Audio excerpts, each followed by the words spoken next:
What is up, YouTube? Welcome back to the channel where we are here. We're back playing Lovers Enigma, you guys. I haven't played this game in about a month, I think, and I'm super excited to just dive back in. As always, I will be leaving the trigger warnings both on the screen and in the description. That way you can just take caution when you're either watching this video or playing the game yourself. Thank you guys so much for tuning in. Let's get started. I think this is the start of chapter 3. We left off, the last thing that happened, Haruki came to our place. Blushing at the start of the video is crazy. But yeah, Haruki came to visit the police. Oh. Haruki came to our house just to help us with whatever we had going on that day. So the task for the day, the same, gotta keep your sanity high, get the incense for Katsuki, leave the incense, the bathroom, do your daily routine. But this is new. We have to meet Ren at the sweet shop because we got a date. We helped him out at the store with whatever rude customer he had. And yeah, we got ourselves a date, you guys. So that's what this one is. Visit the police. That's new. So, oops. I didn't mean to do that. Okay. After work, as you're stepping off the train with Ryota, your phone suddenly rings. Seeing that it's an unknown number, you excuse yourself and step aside, leaving him to wait for you curiously. Hello, this is Officer Watanabe. I'm calling to discuss Katsuki's case. Yes, what is it? Have you found something? Did you find his body is crazy? Oh, didn't find anything. We're thoroughly investigating the matter, and the evidence all points to a tragic suicide. That sucks. I thought we were gonna get good news. We believe it's time to close the case. I understand this is difficult, but continuing to push won't change the outcome. Oh my goodness. You can't be serious. No, seriously. There are too many unanswered questions. I know there's more to it. Katsuki wouldn't just end his life like that. His body wasn't even found, and that suicide note was clearly fake. Again, I sympathize with your situation, but all the evidence supports our conclusion. We will not reopen the case unless we receive concrete proof that someone else was involved. Oh my goodness. No, I can't accept that. Katsuki deserves better than this. I deserve closure too.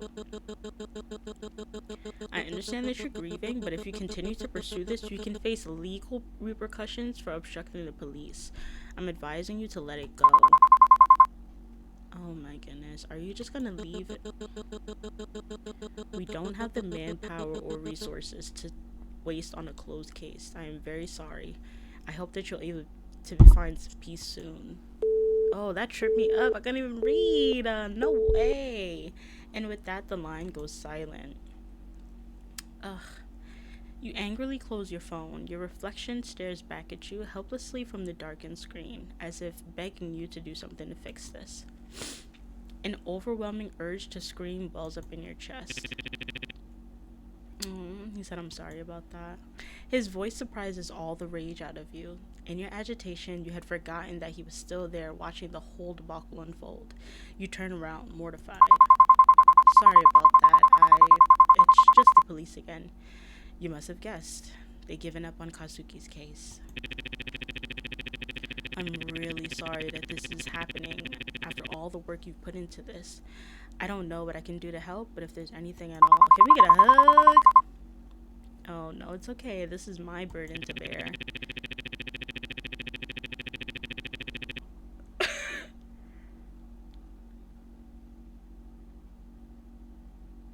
Okay. The first half of this, he's getting major points for that. I can share it with you if you'll let me. Whoa. Emotional support, I'm loving that. But the comment about our mom, I'm not liking that. That fucked me up right there. I can share it with you if you'd let me. Even so, it's not good to fret over the past. Your mother's right about that. Yuck! Yuck! What is my mother paying you? Yeah, not her again. I know you look up to her.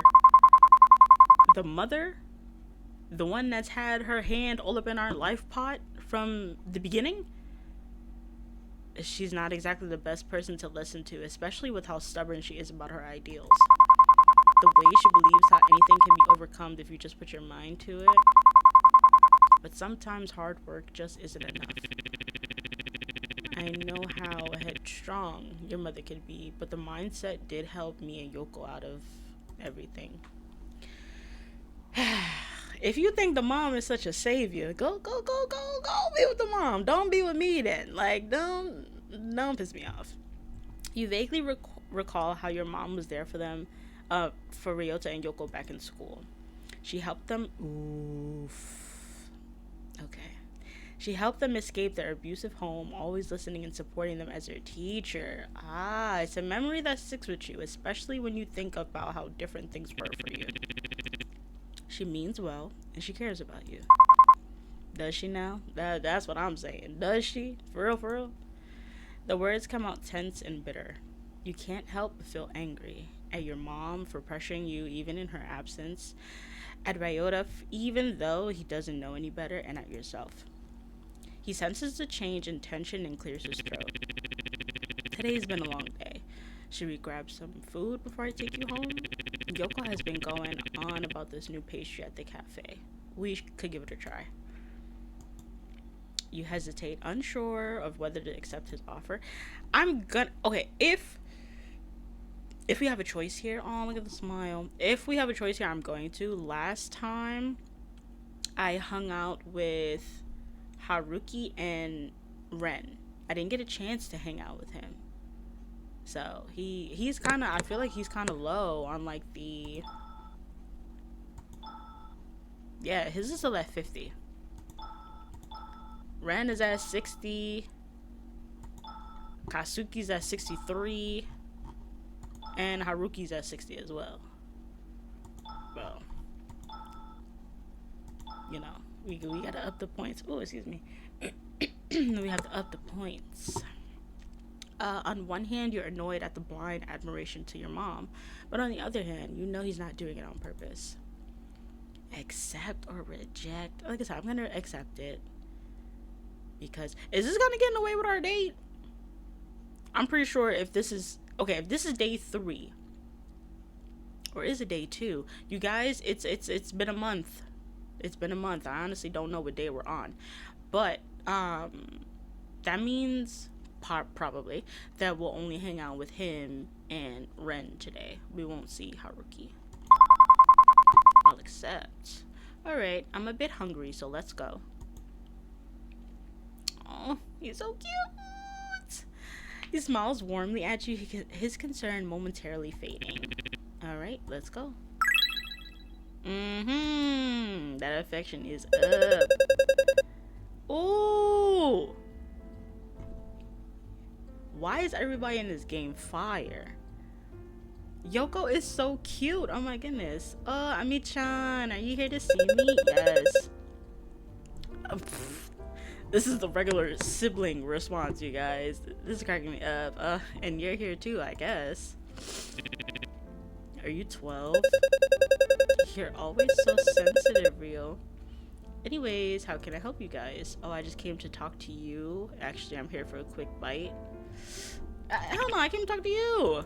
Oh, he's pissed. You're so cute. You don't have to butter me up to get pastries. I always save some for you in case you drop by after work. You know I'm not here for that, and that's just a bonus. The real treat is talking with you. Thank you, Ami-chan. Your sweetness is wasted on someone like my brother. Yeah, can we date you instead? Seriously, I'm right here, guys. I'm cracking up.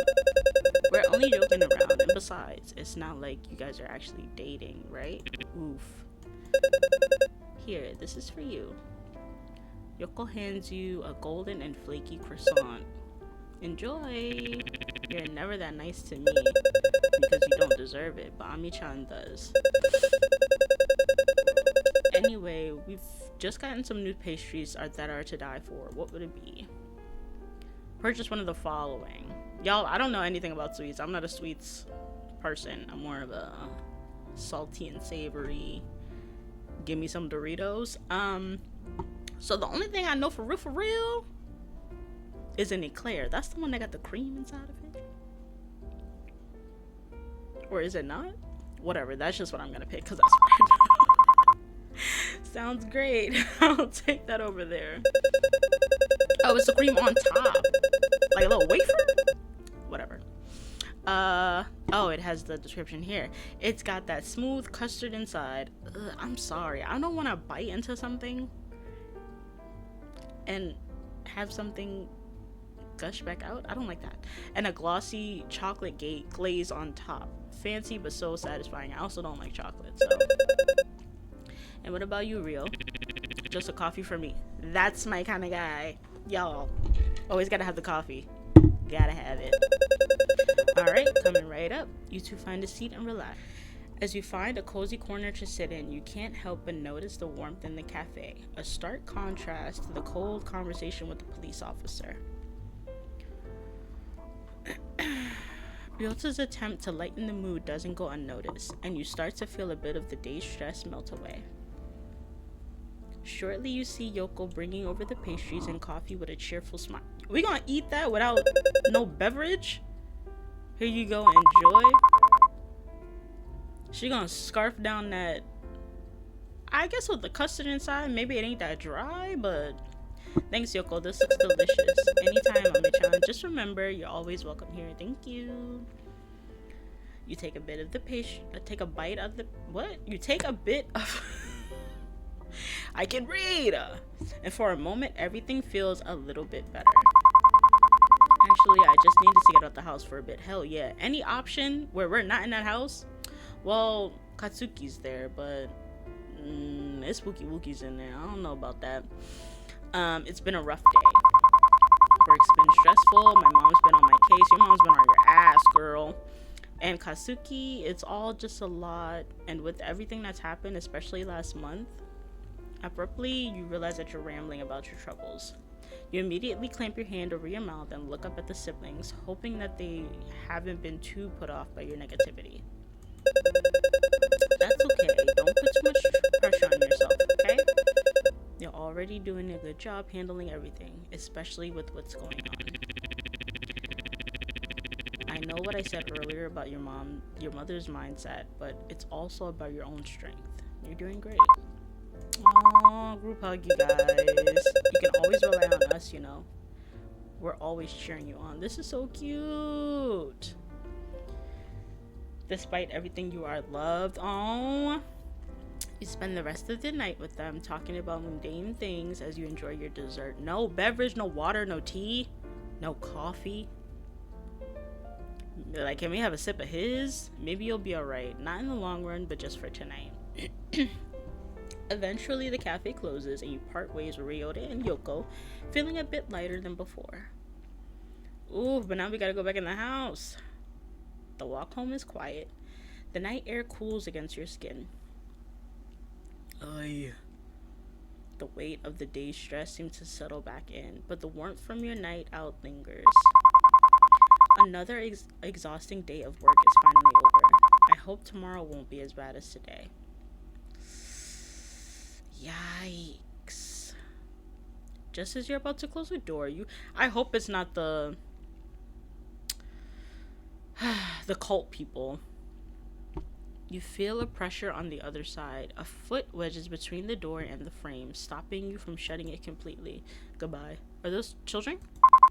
Not this again. Although reluctant, you didn't have much of a choice but to open the door. Yes, how can I help?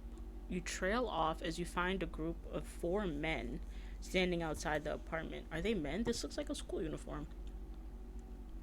They don't look particularly friendly. There's something unnerving about them. Apologies for the late visit. I believe... Okay. This is when it becomes too much on the mother's part. Why does everybody know my business? Like, and the fact that these random people be coming over here at... Y'all, it's 11:15 p.m. in the game. Are you kidding me? Are you kidding me? If y'all don't get from outside my door, close this door. You shake your head. Yeah, mind your... Yeah, my mother. What are you talking about? I think you've got the wrong person. I'm not sure who you. Oh, this is the cult. You might not have noticed it, but Hiroshi no Kami's influence has already touched your life in ways you don't yet understand. We understand that this might be overwhelming, but Hiroshi no Kami sees things in you that you may not even realize. His guidance has already found its way into your life. I don't want it. Sorry. You try to shake out the confusion. You try to shake the confusion out of your mind, but the mention of this Harushi no Kami fills you with unease. He chooses his followers carefully, those who seek answers, those who are lost, those who are searching for something greater. And you, miss, have already begun your path without realizing it. Hiroshi no Kami offers peace, clarity, and understanding. His light will guide you through the darkness and alleviate those spiritual issues that you have. All you have to do is let him. How about no? You take a cautious step back, trying to shut the door again, but you can feel their presence looming. I don't like this. They hesitate, their eyes scanning you like they're deciding what to do next. What to do next? Leave! Steps forward. Oh my goodness. His gaze focused and intense. Miss, we understand that our arrival is sudden and inappropriate. 11 something p.m.? Get from outside of my door. But this path we offer isn't one you should turn away from. Hiroshi no Kami's light is already in your life. It has touched you in your dreams, and it can give you more than you can ever imagine. Oof, there's a force behind his words that make you feel trapped. I don't know what you mean. I've had weird dreams, sure, but that doesn't mean I need your guidance. I'm fine on my own. Pushes a little closer to the door. That's where you're wrong, miss. You've been searching for something, haven't you? Sorry, y'all. You don't realize it yet, but Hiroshi no Kami sees your struggles, your doubts. The light he offers can give you the peace you're craving, the answers you've always needed, but only if you accept them into your heart. No, thank you. Hiroshi no Kami can see your fear, your uncertainty. You're standing at the threshold of something far greater than yourself. We are offering you the key to unlock your potential, but you have to step forward. Don't let fear keep you from the truth. Ooh, I don't like this. I don't like this. You feel your stomach tighten, the pressure of their words hanging in the air like a heavy weight. I don't need anything from you. I'm fine, just. Ooh, no, you're not fine. You're hiding from the truth. It's obvious. You've been running from your own destiny, from the path that Hiroshi no Kami has sent for you. Honestly, Hiroshi no Kami need to come show me himself, because y'all coming to my door at 11 something p.m. It's not convincing me. It's not doing it. But his light is unwavering. His purpose is inevitable. I'm not interested in this Kami of yours, okay? I just want you to leave me alone. Listen to yourself. You can feel it, can't you? The restlessness inside you. Ooh, Hiroshi no Kami will calm that storm. All he asks is that you open your heart, trust in him, and allow him to guide you. You know that deep down you won't find peace until you accept him. I don't like this. You feel a cold chill running down your spine. This isn't just a request anymore. It's an ultimatum. And you start to realize that the more you resist, the more they're going to push. Miss, please, you don't know what you're turning away. Hiroshi no Kami offers you everything you've ever wanted. Purpose, clarity, belonging. Can't you see? The truth is right in front of you. Stop. This just sounds. Oh my goodness.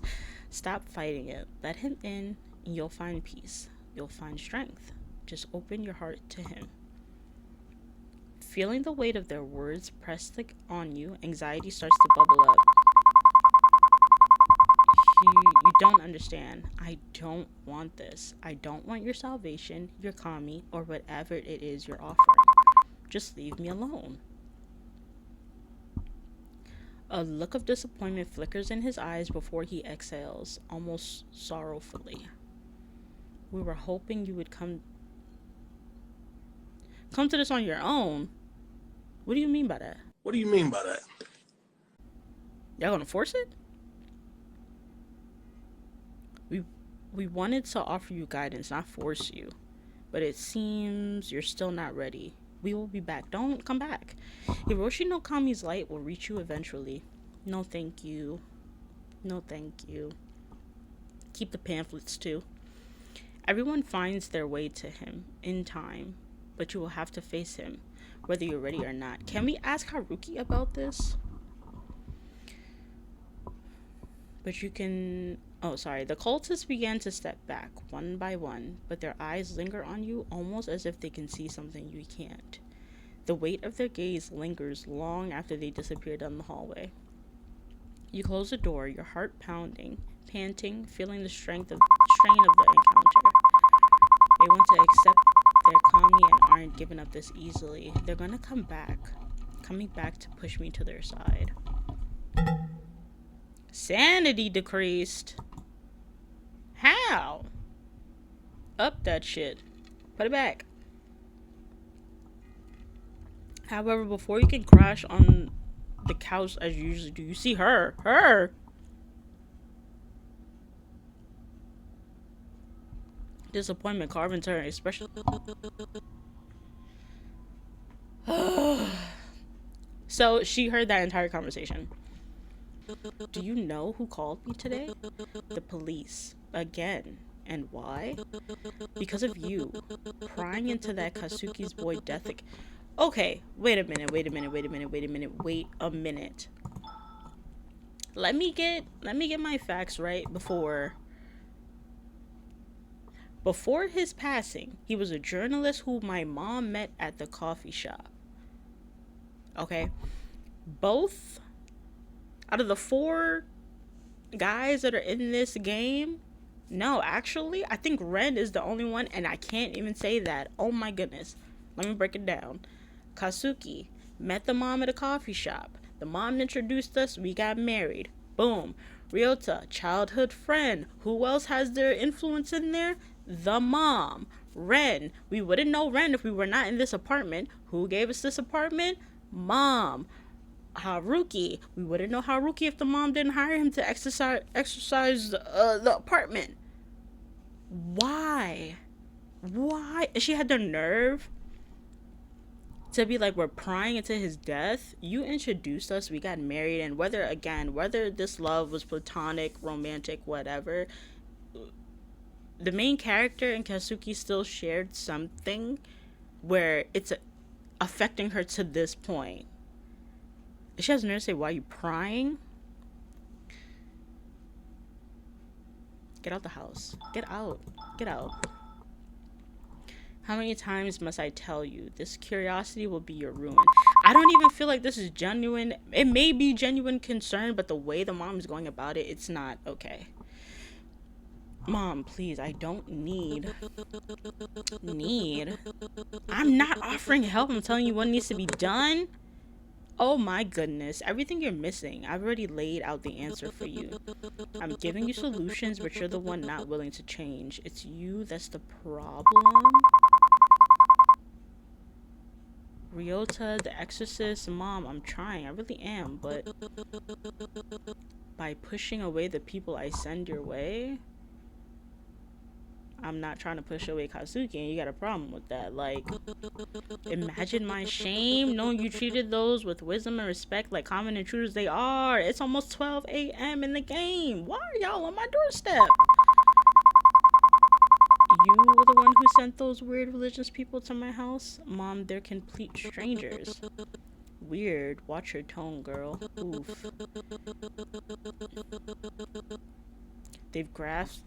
They've grasped truths you'll never understand, then you go with them and turn them away. You are unwilling to change. I don't need them. I don't need. They can help you find peace if you let them. Peace would be getting closure on what happened to Kasuki. Duh. Like, if you let me help you. She just said she wasn't offering help. Now all of a sudden it's let me help you. Her gaze pierces through you, and then a calculated shift. Her voice softens to a deceptive murmur that chills your skin, like the calm before a storm. You wouldn't have to bear these burdens if you just listen.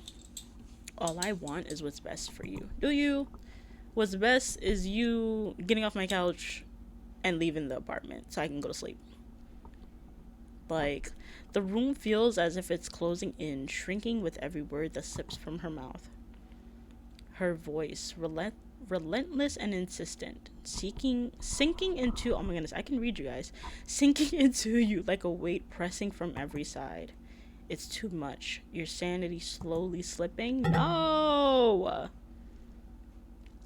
Your heart slowly pounding against the pressure building in your chest. Oh, it's going down, you guys. Look at the freaking sanity. Dog. The constant urge for you to give in, to surrender, if only to quiet her voice. Yo, it's dropping. It went from 95 to 80. You can't take this. Oh, I can't take this. Sorry, I don't know what to do. Your mind reels, clouded by anxiety as her words echo around you. The pounding in your chest grows stronger, threatening to overtake your last bit of composure. And despite your visible displeasure, your mother keeps speaking, her voice a constant assault against your thoughts. Oh, excuse me, you almost break down as your mother's words ring in the background. There you go again. Are you gonna say anything or just sit there? I want you to leave. She waits, her gaze piercing, expecting you to respond. What are you trying to pull? Don't just stare blankly at me. Oof. Her face hardens, her gaze latching onto you, expectant, demanding more.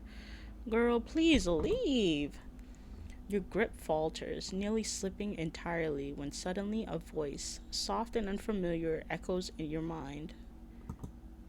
You don't have to do this alone. Whoa! Your eyes gaze over to the phone in your hand. Oh, we're gonna invite somebody over? You don't have to deal with her ramblings alone. Yes, you always have help.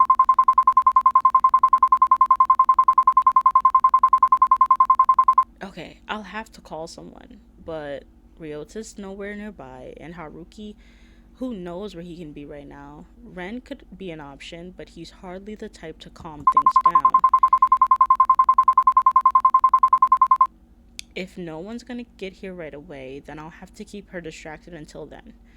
But who should I call? Ooh. Okay. Okay, we could call Ryota, but he looks up to the mom. Plus, we already saw him today. I'm low-key thinking about calling Haruki. I'm not gonna lie. Because if we have that date with Ren later on in the game, we're already seeing him. You know what I'm saying? I wonder what happens if they're, like, affinity is, like, close together. Like I said, I think one of them has 65, one of them is 60. I didn't even check Ryota's one after we had our little impromptu get lunch together or whatever. But, ooh.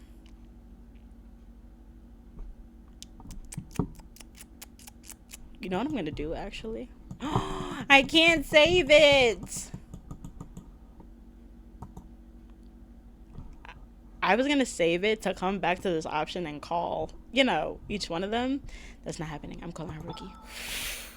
Oh, now playing Haruki. Please pick up. Oh. I forgot about this. Ooh, I'm missing.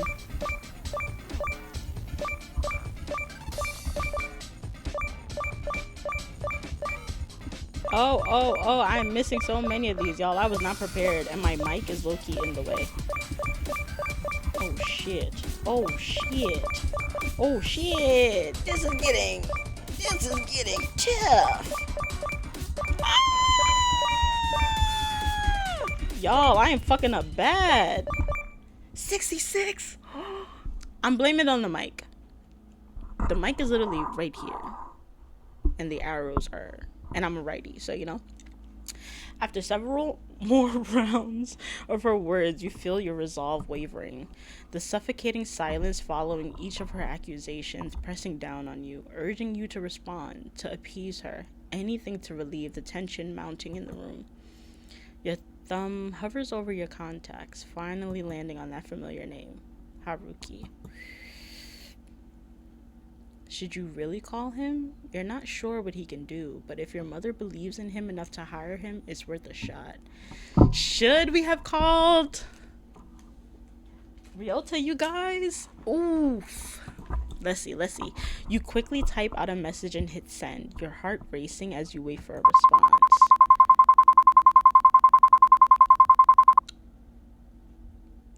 We just need that first sentence. No, I'm kidding.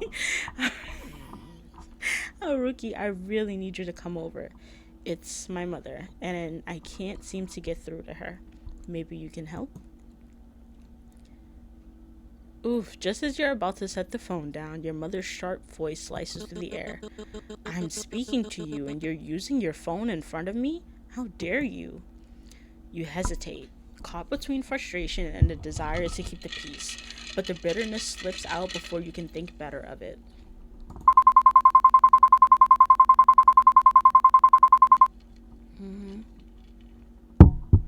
I'm texting the exorcist you hired. Perhaps he can do something about all this religious nonsense you're always spouting. Her expression shifts. Yeah, okay. You're bringing him up now? This isn't about him. This is about you and your unwillingness to accept the solutions I provided. Was Haruki not one of the solutions? You take a deep breath, the rising tide of anger in her voice only fueling your resolve. Well, I am. I'm utilizing one of them. You provided the solution after all. Thank you. Thank you. Talk back a little bit, please. It ain't even frustration. I'm pretty sure she embarrassed as fuck right now. Good. Her voice a mix of anger and exasperation. Don't get mouthy with me. This isn't about him or your so-called supernatural problems. You take a deep breath, trying to maintain your composure as you lock eyes with her. Mom, please, just hear him out. He might have some insight that could actually help us. You hired him for a reason, so let him do his job. You want to drag an outsider into this, so be it. You're the one dragging outsiders into it. What the fuck? But don't think for a second that this absolves you from your responsibility. Whatever you feel. What is this music in my ear right now? You feel a moment of relief wash over you, but it's quickly overshadowed by the rising tension in the room. You return your attention to your phone just as Haruki's cheerful text appears. Absolutely, dear client. I will bring my expertise to the rescue. Even if my interpersonal skills are about as polished as a rusty doorknob, I promise I'll give it my all for you. Just hold tight. I'll be there faster than you can say mommy hit you.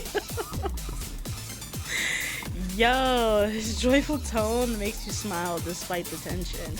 And for a moment, you feel a flicker of hope as you picture him bounding through the door with that trademark.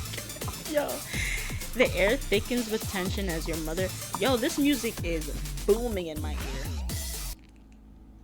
What song even was that? The air thickens with tension as your mother processes your reply, and you can feel the spark of defiance brewing within you. Is this Haruki's theme song or something? This shit is just replaying in my ear. Now you just need to keep calm until he arrives. Maybe one more song? Okay, let me prepare myself. Let me move the mic. Keep calm until Haruki arrives. Okay. Oh, it was a preview to this. I'm missing that.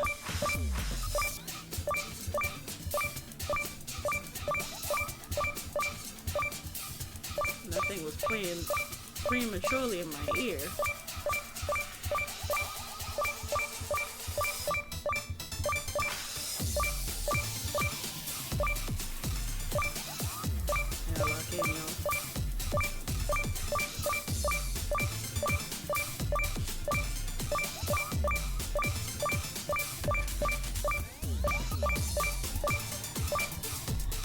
Not me missing that. Oh my goodness.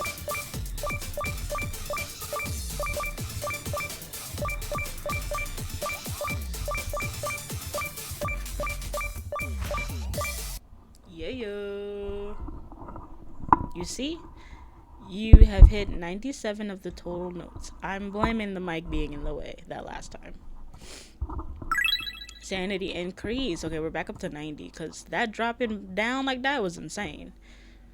You managed to calm yourself down. Your heartbeat still, finally steadying. Your mom's words still rattle you, but you remain calm. Calm enough to hold your tongue. Each minute stretches, her harsh words chipping away at the last remnants of your patience. Just when you begin to doubt he'll show up, there's a knock at the door. Ta-da! The doorknob rattles. What? The doorknob rattles seems to be rattling a bit. I can't open this. Hold on. The doorknob slowly turns. Hey, boo! Ta-da! It's me, Haruki. My apologies. I thought glide right in. Seems like the door has outsmarted me. Oh dear, the negative energy in here? I don't remember it being quite this intense last time. Oof, you. Finally. I hired you based on the recommendation of someone I hold in high regard, but your lack of results is starting to make me question your competence. Look at my daughter. She's as disobedient, as stubborn, and as hysterical as the day I first brought you here. Aren't you supposed to? Isn't he supposed to do something with the house, not us? Haruki raises a finger close to his lips, shaking his head with a slight knowing smile. His eyes are firm. Hold it together. To your surprise, she pauses, taken aback. She presses her lips together, clearly not used to being interrupted so directly. Exactly, your daughter isn't the problem here. And even if she were, my qualifications don't exactly include a psychology degree. But I do happen to be well versed in all things spiritual, which is exactly why you hired me. He straightened, his voice calm yet commanding. As you see it, there's a flow of negative energy re-entering this space. I applied a spiritual bandage of sorts, but you know, even the best bandage is only as strong as the adhesive it's giving. Just get to the point already. What I mean is this. Negative energy has a way of seeping back in. I can perform as many rituals as you like, but without support from the host, what I do won't have a lasting impact. Are you saying I'm not supporting my own daughter enough? That this is my doing? Yes. Yes. Yes. Aside from the trauma that the main character has from Kazuki's death, yeah, the mother is... This goes beyond mommy issues. Like, ooh, we get this again. Hold on. Okay, we get the kitty cat. Oh shit, I should have clicked it. I forgot for a second that we were even supposed to get the cat. Yay! I think what he's trying to say is that with just a little bit of support or understanding, things can be a lot better. You manage to center yourself, holding on to the calm Haruki's presence brings. Your mother's words still sting, but you let them wash over you, keeping your expression steady. Ugh. She huffs, watching you closely, clearly waiting for a reaction. Yuck. Well, at least you seem capable of keeping your composure when someone else is around. Haruki picks up on the shift, flashing you an encouraging smile. Nothing shows inner strength better than that. For a moment, your mother is taken aback, her brow knitting as she searches for something else to criticize. With just a bit more support, I think my work can do its magic, and we can put all this little episode behind us. He gives her a confident grin, and for a split second, you catch her falter. And what exactly do you suggest? I advise you to let us handle it, offering as much support as you can do from afar. Of course, far, far away. Shoot. What? So you're saying I can't be involved at all? No, get out. Not at all. I'm only suggesting that your involvement be non physical or perhaps non emotional. You're welcome to stay informed, but I advise against inputting too much. It could interfere with the process. Your mother's expression hardens as she looks at him with sheer disbelief, ready to object. Don't object, get out. But Haruki's gaze sharpens, his voice dropping low and steady, so quietly that you almost miss it. This got me giggling. The elders have vouched for me. Let me do my job. Fine, but don't think I'll just sit back in silence. This is my daughter, and I'll speak up if I need to. The serious glint in Haruki's eyes fades as he beams his usual grin. Absolutely. Your input is very, very important. You can see her bristle, her lips twitching as if ready to argue, but she holds back. With one last glare, she snatches her purse and mutters bitterly, "You'll regret this? Get the fuck out. Bye." Shoo shoo. As she leaves, Haruki turns to you, tilting his head with an amused glint in his eyes. Well, I'd consider this a case closed. She won't let this go so easily, you know. She'll definitely come back. I think I gave her enough to consider. She'll probably hold back, at least a little. Oh lord, about that. What was all that talk of elders? Don't tell me you're a part of some religious sect too. He flashes you a playful, almost innocent look as he turns slightly away. Oh my goodness. Well, every mysterious and charming entity, such as myself, needs a secret backstory. You pause, feeling a flicker of curiosity along with a touch of wariness. There's so much about Haruki that remains a mystery. So many pieces you aren't sure you're ready to uncover. But before you can even form the words, he turns, sensing your unspoken question.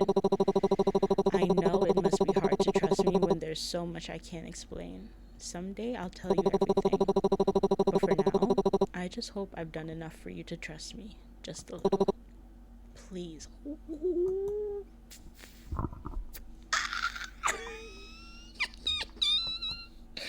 Just as you open your mouth to respond, he turns away, his shoulders drawing in slightly as if shielding himself from whatever you might say. You recognize the gesture all too well. It's the same way you guard yourself, bracing against answers that might cut too close, holding your breath for what you may never say. And in that shared, unspoken moment, you wonder if... I'm sorry, this got me... And in that shared, unspoken moment, you wonder if he knows how much of himself you revealed without a single word. And remember, you don't have to do this alone.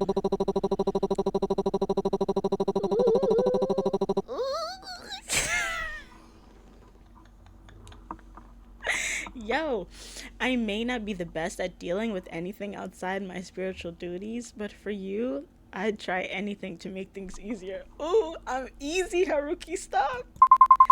Are you saying that as someone as my mother hired, or as someone who cares? Yeah. Load. Ooh, not what I meant to do. Let me save that. Oof. He gives you a sad, knowing smile, followed by his usual cheeky wink, but there's a warmth behind it that feels different this time. Hopefully today's proof is enough. You'll never have to face this alone. Not if I can help it. Oh my goodness. As he finishes, a soft chime from one of his trinkets echoes in the air, a gentle, lingering sound that cuts through the tension and leaves a calm in its wake. In that moment, something shifts, a quiet realization settling within you. Haruki is strange, loud and showy, no doubt about that, but he's also kind. And in his kindness, you sense a hidden fear, a vulnerability he tries so hard to mask. Perhaps in ways you hadn't noticed before, you and Haruki are more alike than you realize. I'd say the same to you. I only wish I could help you too. Haruki pauses, clearly caught off guard by your warmth. A small smile curves his lips before he slips back into his usual playful charm. Ah, my dear client, your very presence is a soothing oasis in the desert of my life. With that, Haruki launches into another one of his flamboyant monologues, every word layered in theatric. After a few more light-hearted lines, he bids you farewell with an exaggerated bow, leaving you to wonder which Haruki lingers in your mind. The bold, larger-than-life gesture, or the rare, gentle presence that emerges when his guard slips. Okay, sanity increased on 95. Action with Haruki increased. Y'all. Okay, this is day 3. Okay.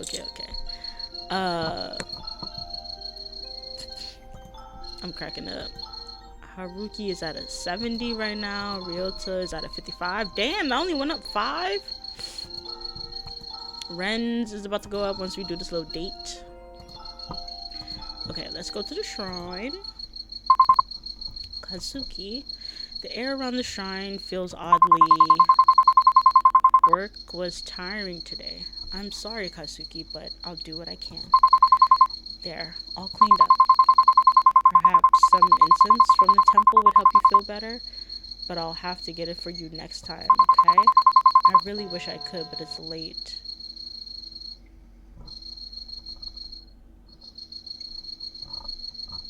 Were we able to even do any of this? Wait a minute.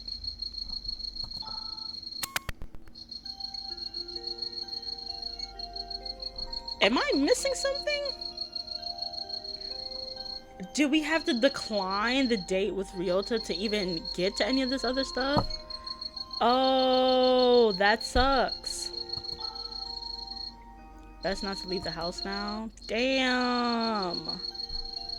Is the window open? Who is that? The window remains open, but this time there's no cotton candy scent. Instead,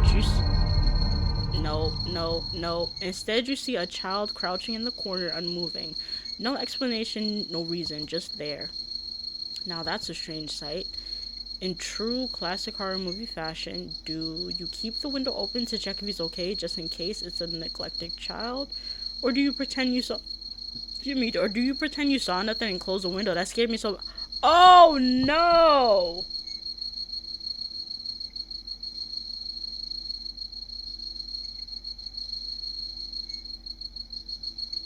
That child looks terrifying.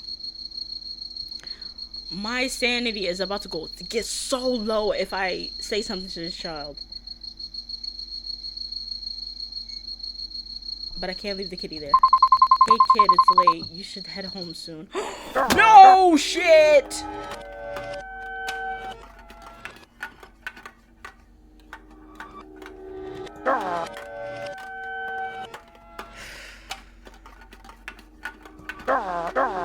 It's so cold out here. Let me in, please. My sanity. Oh my goodness. What the... And just like that, whatever was outside the window is gone. The spot where it had been just moments ago is now empty, swallowed by the night. No footsteps in the frost, no shadow in the dim glow of the streetlights, just silence. Fuck, that scared me. Woo! Oh man. I didn't like that. You're keeping it together pretty well, but there's no harm in making sure you're extra calm. Oh, we can select. Funky vibe. Let me get that. Easy. Come on now. Oh, let me move the mic. Hold on.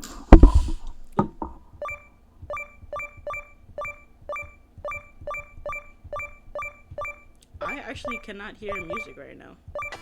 Oh, there we go. Damn, as soon as I said something, it was like, let me help you out with that.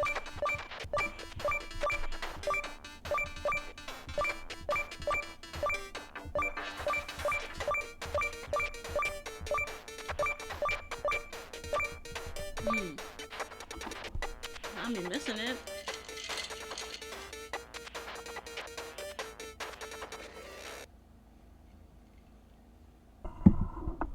Okay, 98 of the notes. Did I get my sanity up to 100 at least? Because it was at 90 something. Damn. I guess we go to bed now. Damn, I'm gonna have to run this back. I couldn't save it before we made that decision, but I'm gonna have to play that again. That way we get to see the date with Ren and go to the police station and all that. I didn't know that it was gonna take the whole damn day to just go to the shop that his sister works at. Oh, brother. You finally enter your bedroom and switch off the lights, but they flicker and sputter before finally surrendering to the darkness. I don't need no extra spooky wooky shit to pop up, because I'm not gonna lie, that last jump scare really got me. Slipping beneath the covers, you hear the quiet hum of the pipes, the low rush of cars on the street, and the usual footsteps of neighbors from above. But tonight, the footsteps multiply. A growing thump that becomes heavier, faster. You start to wonder if it's something else. With a glance, you place your phone. Ooh! Nah, I gotta sit back, y'all, because that last one, you place your phone nearby, fingers itching for a quick call if needed, but eventually sleep overtakes. Oh, shit. Oh, gosh. In the depths of the night, you dream of Kazuki. In a dim, hazy scene, he talks about his fascination with collecting insects, each word faint as a breath. The images, though, grow clearer. Beetles? Cockroaches? Or is it something different? Something sinister, its body snaking around the room like a creature just beyond your reach. You search, almost desperately, trying to find its name, but it slips away. Elusive, lost in the fog of your dream. Oh shit, please stop. It seems as though the tapestry is finally unraveling itself. The key players have already made their first move. Though some have moved quicker than expected, others still hesitate. As if time waits for them. I wonder what your next move will be, my dear princess. Who the hell is that?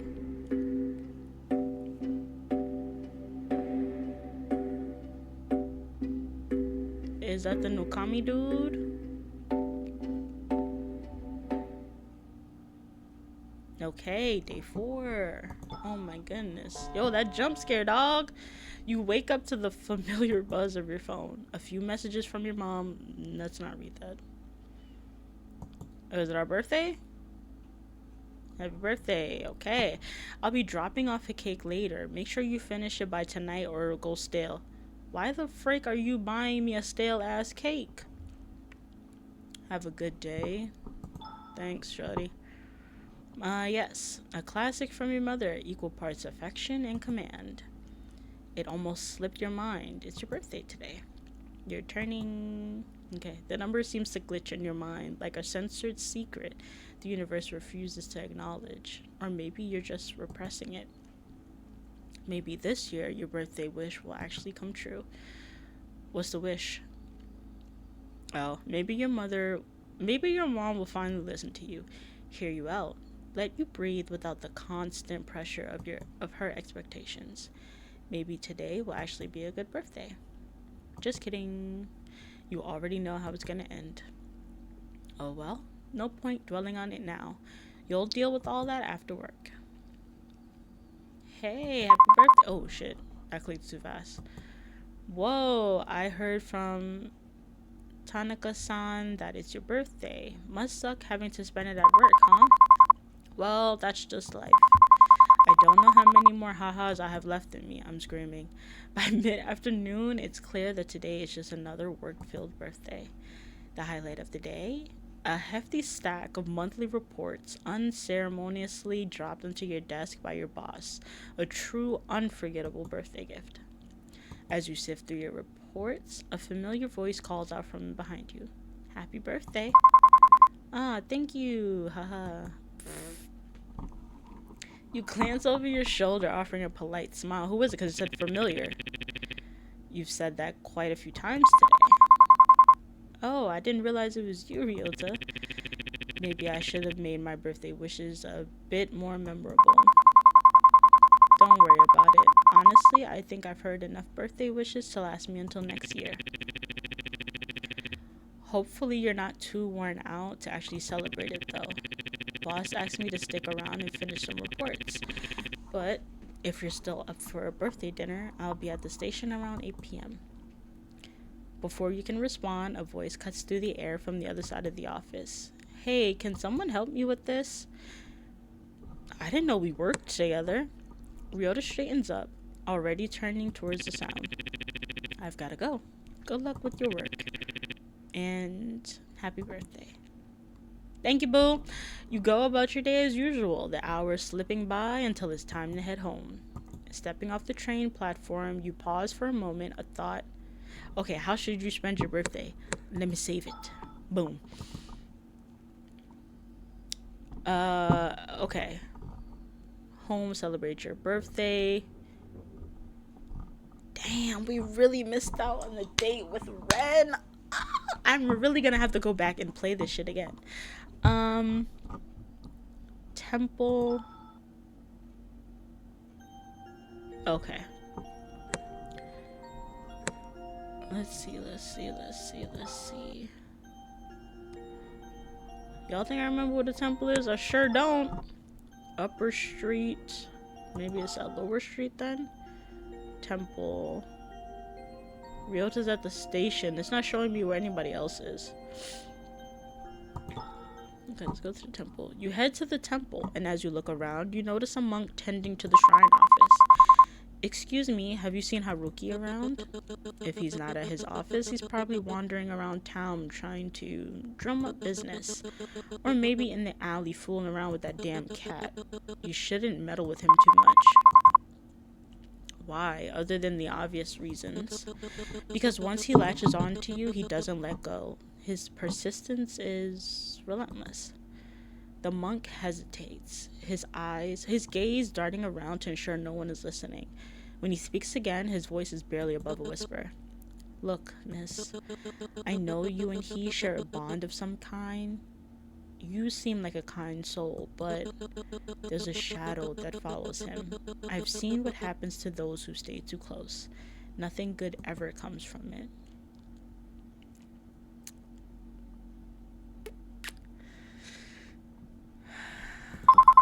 I trust him. Trust, that's not given lightly.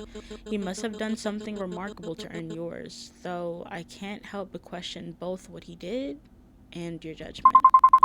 Haruki's a good person, I can tell. Good people often mean well, I'll admit that, but even the best intentions can lead to disastrous outcomes. You can't ignore that possibility. Regardless of what you think, I still trust him. Just be careful, miss. The world is rarely kind to those who trust so easily. Please take care of yourself. Can I have the incense, please? Affection with Haruki increased. Okay. He's still at the station. Okay, hold on. Upper Street. Oh, he is here. He has his own office. Did I see this last time? Whatever. Let's see the kitty cat. You notice Haruki in the alleyway, crouched near a stray cat with a small dish of food in his hand. Approach him. Approach him! My dear client, have you come to visit me? Or does Mr. Tubbs over here have another visitor? You glance down to see a stray cat nestled comfortably between Haruki's shoes. Haruki is crouched beside him, carefully placing a small dish of food within the cat's reach. Are you acquainted with this guy? Seems like he has a lot of fans. Miyabi glances at you briefly, then turns away with a... Why? He's a meanie, but deep down I think he secretly likes people. Maybe. I thought our affection was good with him. What happened? You seem to know him really well. What are you doing out here? You seem to know him pretty well. How long have you been feeding him? Oh, it's been a while. He showed up around here a few months back. Scrappy and a little standoffish. I never seen him during the day, but he always comes back to this spot late at night. Maybe he's got a day job. Excuse me. Anyways, it took a bit of a time, but now he actually lets me pet him. Not bad for a meanie like him, huh? Miyabi lets out a soft meow as if protesting a label. Okay, you're a softie deep down, I admit it. I've seen him around here too. He chuckles, but there's a genuine warmth in his voice. He runs his fingers through Mr. Tubbs' fur one last time before standing up straight, wiping his hand on his pants. Did you really come to visit me, or is it just the cat you're after? Of course. If not, why else would I have appeared before you? Maybe you're here for Mr. Tubbs, huh? Well, Mr. Tubbs is a pleasant surprise, but I really did come to find you, Haruki. It's such a nice feeling to be wanted. I do try to keep myself humble, but a little ego boost never hurts. Oh, brother. If only my mother had the same feeling. So what can I and or Mr. Tubbs help you with today? You know, we're both professionals in the art of making people's day a little brighter. Ask him about exorcism. I just want to spend time with you. Y'all know what I want to click. Come on. Honestly, I just wanted to spend some time with you. And spend time with me you shall. You have my undivided attention. You and Mr. Tubbs. You chuckle as you lean down to pet the now sleeping cat. Looks like he's had his fill and decided a nap was in order. To live the life of a cat, no bills, no responsibilities, just endless naps and meals, graciously provided by strangers. What a dream. So, let's say tomorrow you wake up as a cat. What would you do first? Well, first I'd double check that all my bills were paid and my appliances were off, because even as a cat, I'm a responsible one. Then I'd come find you so you could take care of me for the rest of my perfect little life. After all, who else would spoil me as much as you? Oh, so now I'm on the hook for cat, Haruki. Sounds like a lot of work. What if I decide to make you earn your keep? Earn my keep? Cruel and unusual punishment. What kind of caretaker makes their beloved cat work? But seriously, I'm glad you wanted to spend time with me. I know it's probably not the most professional thing to say, but I'd like to think of us as friends. More than that, boo. It's my birthday. Come on over. I mean, I know I'm just your quirky exorcist and all, but it's nice having someone like you around. Haruki, you're definitely a friend. A strange one, but a friend nonetheless. I'll take it. And well, thank you for being so kind to me. You didn't have to, but you are, and I really appreciate that. Ooh, he gonna give us a gift? Ah! Finally, he pulls out a small Moramon? Okay, keychain and holds it out for you. Here, I meant to give this to you earlier, but I guess I didn't have the guts. It's nothing fancy, just something I thought you'd like. You take the keychain, eyes lighting up as you turn it over in your hands. How did you know? I really like this little guy. I've seen him hanging on your phone. Okay. Thought you might want to back up, in case anything happens to the original. Although I probably shouldn't tell you about the 8-year-old I had to outmaneuver to get it. I had to. Amazing what the power of being young and blissfully shameless can do for a kid. Okay. I'm probably just going to post clips of it and not in this gameplay, but I am going to go back and pick the choices that I did not pick the first time. Because I do want to ask him about exorcism. I do. The last day we didn't get to hang out with Ren, and I'm pretty sure with this one, since we're in the alley with Haruki, we won't get to hang out with Ryota for our birthday, but I'm gonna play this again. They don't have the lifetime of second guessing yet, no crippling fear or being judged, just pure unfiltered keychain ambition. So what you're saying is you outplayed a literal child. Absolutely. And I have zero regrets. My persistence paid off, didn't it? Well, thank you for your bravery, Haruki. It's perfect. Just doing my part for the greater good, but don't let that kid see you with it, or they might come for revenge. Right. I really don't want to get beat up, especially by a kid. Especially not that kid that was outside that window yesterday. I ain't like that. But thank you, Haruki. for thinking about me. Now, don't get all mushy with me. That's what I'm trying to do. Mr. Tubbs might get jealous. Plus, this also doubles as a birthday present. How'd you know? Don't think I forgot. Happy birthday. You hadn't expected anyone to remember your birthday, much less someone as carefree as Haruki. Wait, how did you know it was my birthday? Ah, my dear client, you underestimate the great powers of an exorcist extraordinaire. It would be utterly shameful if I didn't know the finer details of your life. Like the stars reveal their secrets, the winds whispering your truths. You found it on Ryan. I found it on Ryan. That's hilarious. Anywho, allow me to formally invite the birthday girl to a celebratory feast of the finest takoyaki. Takoyaki. Oh my goodness, in town. I can read, you guys. That's that octopus stuff, right? Sure, it's no 5-star Michelin dining experience, but hey, it's warm, it's tasty, and it's nearby.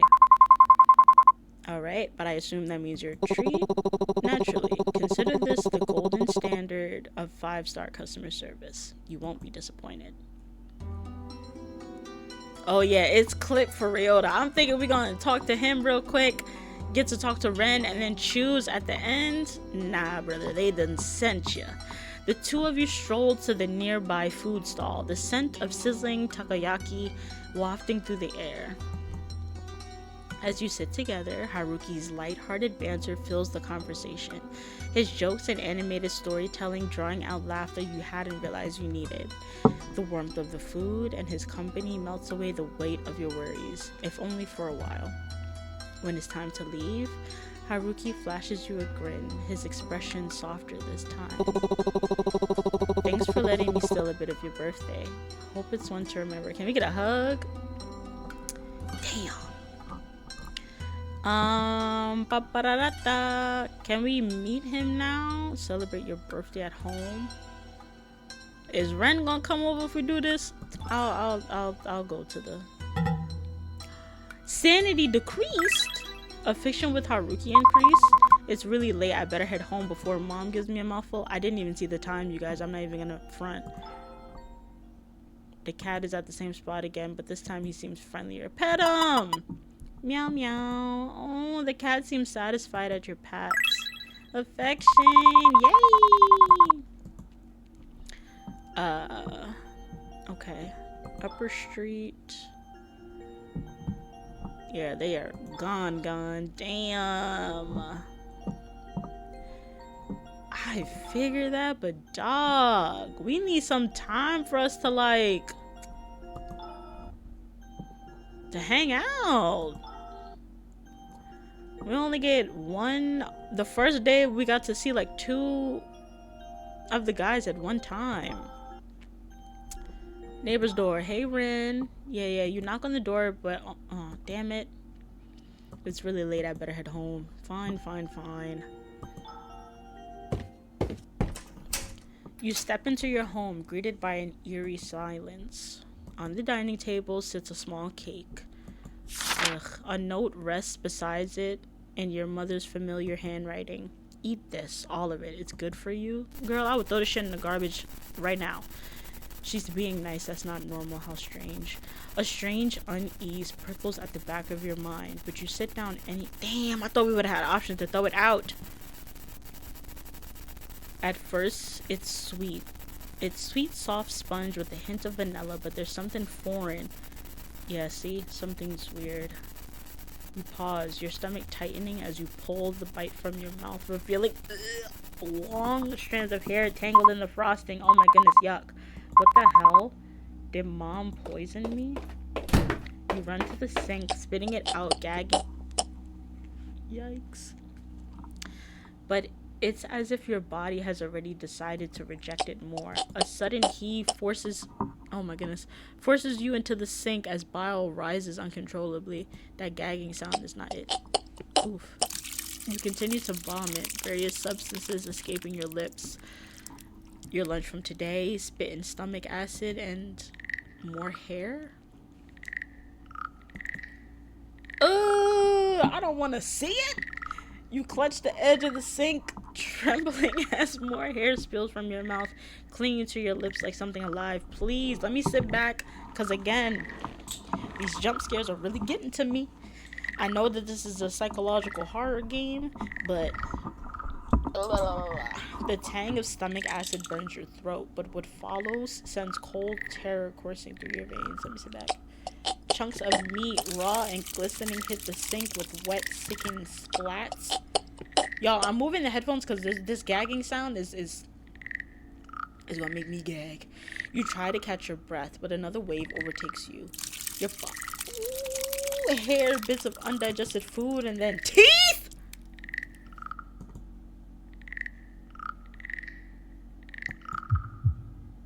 Maybe you're hallucinating again. You think maybe this isn't real. You guys, oh my goodness. The grotesque parade of horrors continues, spilling from you like some cursed fountain. Each wretch leaves you weaker. Oof, oof, oof, oof. As long as nothing come out the sink, I think I'm okay. As your trembling hands clutch the edge of the sink, you dare a glance at the carnage below, and then you see it. Please, oh my goodness. No, brother. Amid the hair, bile, and unidentifiable chunks.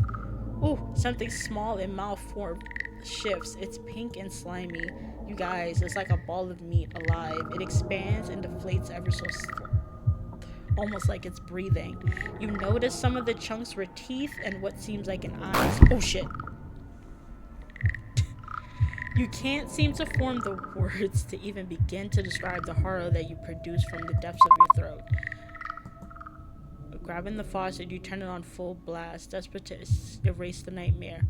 Water gushes down, carrying clumps of gunk with it.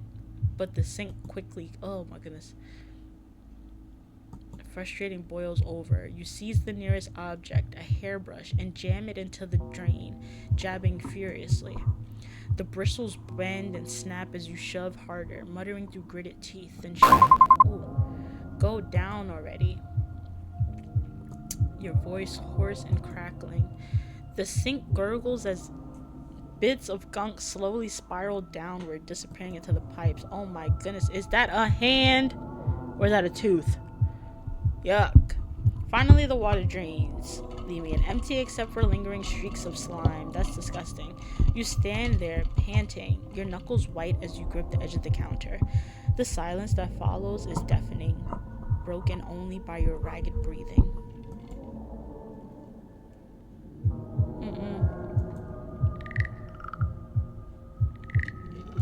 You hear a soft, pitiful cry. You stumble back from the sink, your legs shaking uncontrollably as you collapse onto the floor. Hot tears stream down your face as you gasp for breath, the sound of your own sobs filling the suffocated silence of the kitchen. I didn't mean for this to happen. Please forgive me. Ooh. It got quiet, y'all. I thought some shit was about to pop out. Please forgive me, Katsuki. I'm trying, I swear. I'm trying. I'll find out who did this to you. I'll make them pay. Just please don't hate me. You moved on? Katsuki, I'm sorry. I'm so sorry. Please, I'm doing my best. I'll avenge you, I swear. How could you? You moved on already? No, I didn't. You're a liar. You've already forgotten me, cheated on me, like none of it mattered. We weren't even really married. Don't say that. You know that it wasn't real. Not real, then what were we? Nothing? A lie? Is that what I was to you? Oh my goodness. Not what? You feel a gentle tug on your sleeve, and as you turn, the familiar glint of light bouncing off crimson tinted glasses. What you doing here? But it seems things escalated. Are you alright, my dear client? You're not okay. Your breathing is uneven and your hands are trembling at your sides. You're the furthest thing from okay right now. No, the cake, the hair, the things that keep happening, No, I'm not okay, Haruki. None of this is okay. It's getting worse, all of it. The things I'm seeing, the sounds in my head, it's like I can't escape it. No, I'm not okay. None of this is okay. I feel like I just read that. Oh, Haruki steps closer, concern etched on his face. Maybe this is my fault. Maybe I did something to deserve it all. The noise starts creeping in, louder and louder, like static crackling through your thoughts. You clutch your head, trying to push it out, but it only gets worse. Haruki grabs you firmly by the shoulders. His voice cuts through the storm in your mind, steady and grounding. Hey, look at me. It's okay. It's not your fault, alright? None of this has ever been your fault. You're trying. You're doing everything you can. For a moment, his words give you pause, but then the frustration boils over, sharp and hot.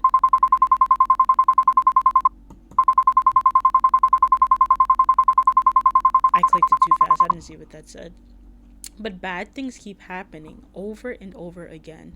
What's the point? What's the point of trying when nothing ever gets better? You asked me before why my arms are littered with spiritual talismans. Well, each one of them wards off a spirit from a botched exorcism. After my first failure, I thought, I'll grow, I'll get better. But then I messed up so badly that I can't even think about it without feeling the same guilt all over again. His gaze meets yours, and you notice something in his eyes, a flicker of understanding that feels achingly similar. And the worst part, the bad things didn't stop after that. They kept coming. They keep coming. There are days I feel useless, like nothing I do will ever make up for what I couldn't fix back then. But if even one small thing I do now can help, if it can make someone's day just a little brighter or ease their pain, even for a moment, then it's worth it. And I hope you can feel the same way someday. Because no matter how dark it gets, the fact that you're still here, still fighting, it matters. His words hang in the air, heavy but grounding. And for the first time in a while, the noise in your head begins to quiet. His gaze flickers over you, taking in the chaos around you with sharp intensity. After a brief pause, he reaches out, taking your hand gently in his. Turning it over, he holds it before him, his eyes narrowing as he studies your palm with quiet focus. I'm late again. I'm sorry. I tried to hold it back. I need more time, but I wanted to keep you out of this. But given how close we are and the trust you've placed in me, I can't keep this from you anymore. Yeah, we know that. I think you know deep down whatever's haunting you isn't Katsuki. Yeah, we know. No, this is all my fault. Katsuki, he's angry that I'm not doing anything about his death. Just living my life while he's dead. It's not fair. Do you really believe that? Do you think Katsuki would have carried this much hatred in his heart to hurt you like this? His words force you to confront the truth you buried beneath layers of grief and guilt. Slowly, fragments of memory resurface. You finally stop shaking. You were so wrapped up in everything, all the bad memories that surrounded his death and the memories that he had become, that you had forgotten the person he was. Kind, caring, sweet, a friend, and you missed him dearly. But he was ambitious. Before his death, he worked a lot, late into the night even. He always said he was close to his next big hit. I just wished he would have told me before he. Some people aren't very good at asking for help. I should know. I'm sorry. I thought the less you knew, the better. I didn't want to make things harder for you. I probably wouldn't have listened anyways. What are we talking about here? Haruki. Thank you. Oh, that was it? That we know that the person haunting us is not Katsuki? We know that. Even if MC doesn't know it yet, but come on. He releases your hands at last, a small smile tugging at the corners of his mouth. Of course, anything for you, my dear client.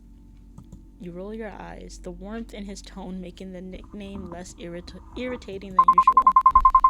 Will you stop calling me that? I don't think I've ever heard you call my name. Oh, I like that. No, that's too embarrassing. I'll stick to the tried and true nicknames. Thank you very much. But, anyways, about the thing haunting you. Yeah, let us know about it. It's an evil spirit that has attached onto you. Okay, we knew that. We know it's not the apartment. Actually, I thought it was the apartment. Because she can go outside and it doesn't do all this. From what I can tell, it's tied to something in your past, though I haven't figured out what yet.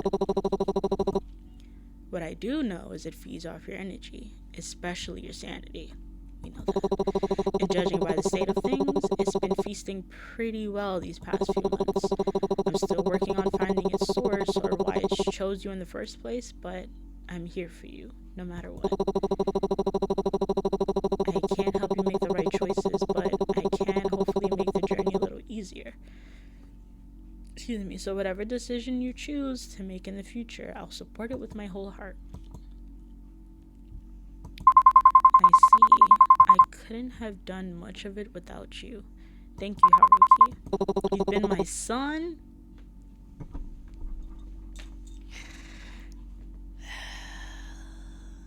You want to spend the night? Actually, let's go to his place, because we can't be seen with him and the friggin' shrine of Kazuki in the same place. I like this. You want to ask Haruki for more information, but before the both of you can have a real conversation, his phone buzzes heavily, indicating another client requires his attention. Nah, stay with me, boo. I can't keep you from your work. I'll be fine, I promise. You know I would stay if you asked me to. And I would, even if you didn't. Oh, wait. You're giving me enough to keep my head on straight. Believe in me. Alright. A strong, independent woman like yourself would definitely have things under control. But don't hesitate to call me again if you need anything. I'll come sprinting back. Trust. You say your goodbyes, and once he's gone, your gaze falls to Kazuki's altar. His framed picture, still and silent, gazes back at you. The smile he wore in death no longer holds malice or anger, hatred or greed. No, it was the same smile he had at your wedding, reassuring you that everything was going to be fine. And somehow, you believe it still is. Okay.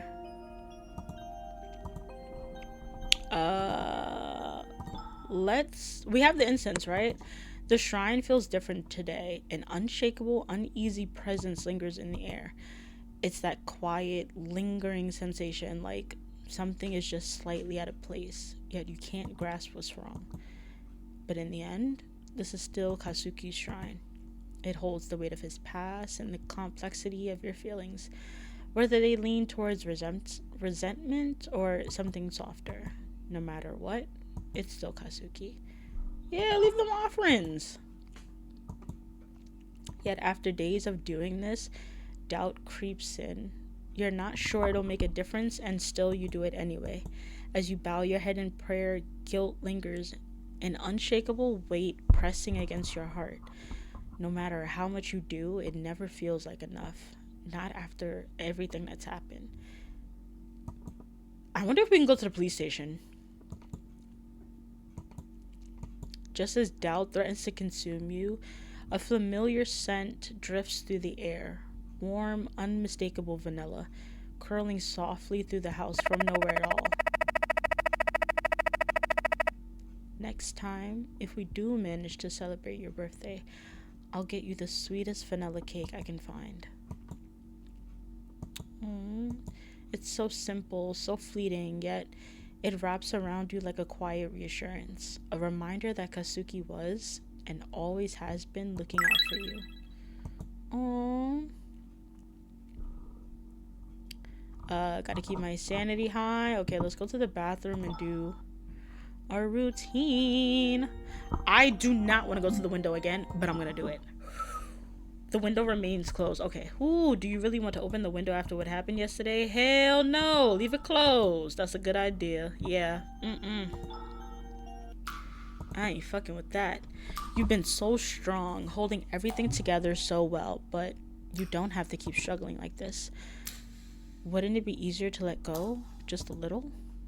You don't need to rely on something so fleeting. A proper rest, just one peaceful night, might be all you need. Do you still want to play the rhythm game? Hell yeah, calm your mind. Let's do smog. Like, that sounded a little sus to me. Oh shit, I forgot to move the mic.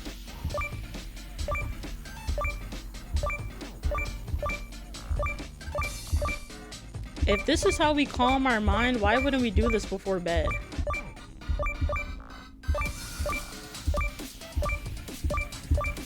This song bomb. Okay.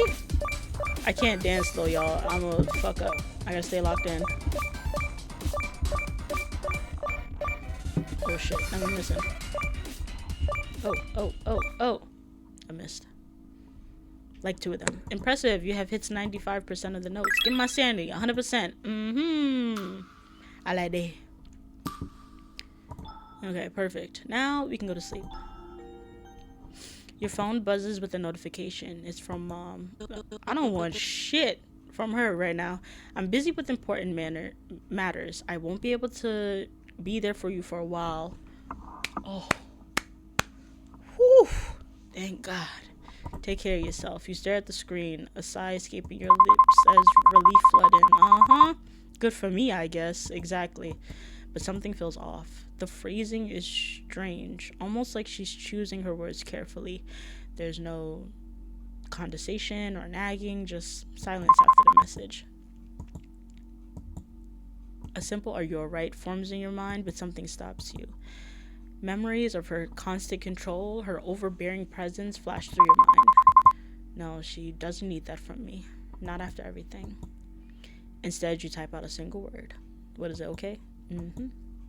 You hit send and lock your phone, tossing it aside. For once, the silence feels like it's yours to control. The funny thing about curses, they have a way of sticking around, don't they? Who is this? Once upon a time, back in an era where lords were powerful, and spirits were just as real as the air we breathe. There was a tale that began with a powerful man and a simple girl. They weren't supposed to meet, much less fall in love. The girl had a way of drawing people in. Even those who should have known better couldn't help but get caught in her orbit.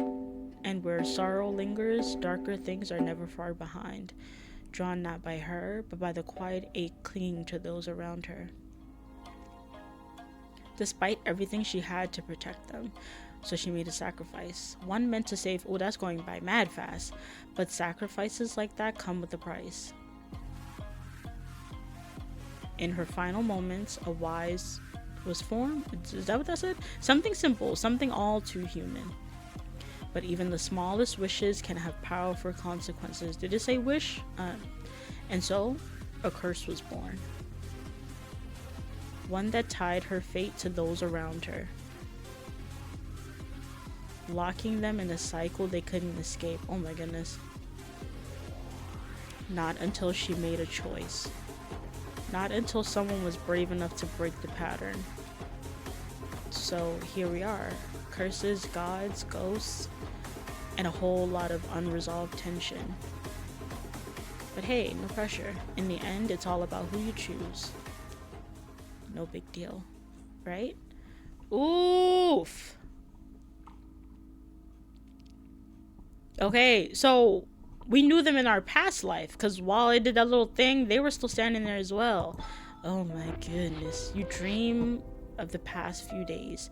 You're fragmented. Day 5, by the way, guys. Day 5. Okay. You dream of the past few days. Your fragmented memories stitched together in a haze of sleep.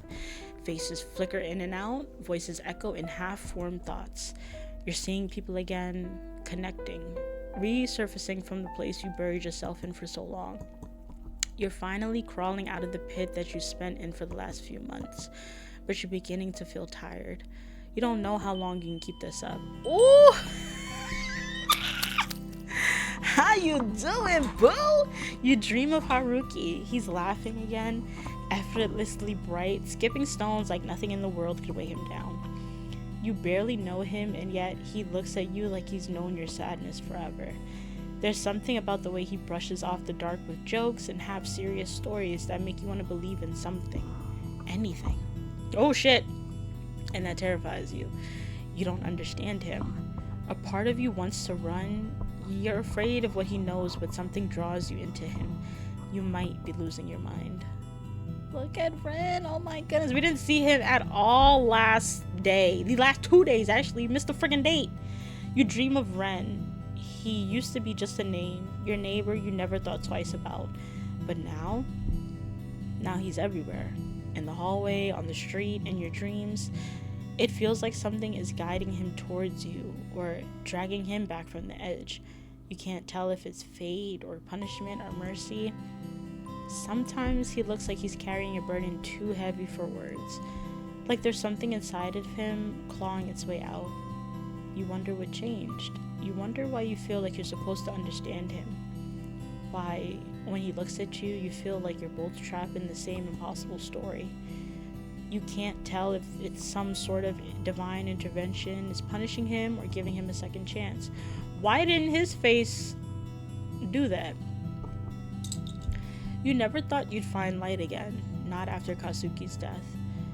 But somehow, you're still standing, still breathing, still piecing yourself together bit by bit. Maybe he's watching over you. He would probably have said something like, "He's so cute. You should believe in yourself more. You're strong in your own way. You've done well. I'm proud of you. I haven't done much, but you've done well. Better than anyone expected from you. Maybe. I guess so. I'm sorry I had to leave so soon. I wanted to stay. I really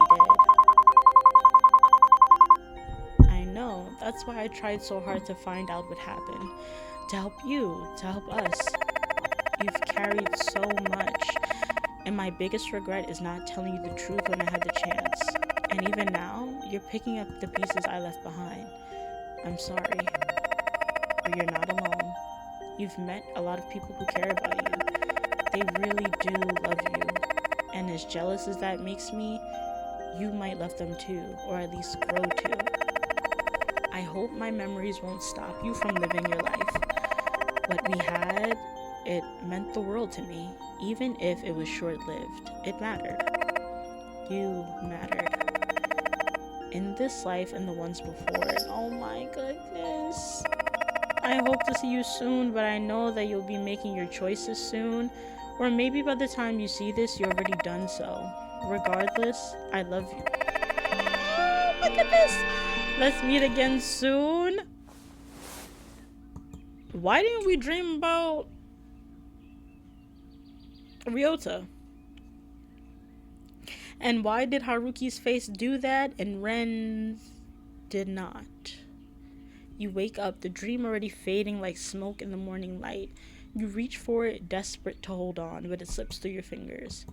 You're sure it was something kind, something warm. Yet all that's left is an empty ache where the memory should be. Did Kazuki, go into the light? Did his spirit move on or something? For a moment, you just lie there, stuck between sleep and waking, trying to hold on to the quiet before everything's come rushing back. And then you remember. Oh, jeez, the music. You grab your phone from the nightstand, hoping, stupidly, maybe that there's something waiting for you. Nothing. No messages, no calls. Still nothing from her. Our mom? Why are you worried about that? Maybe something did happen. Maybe something's wrong.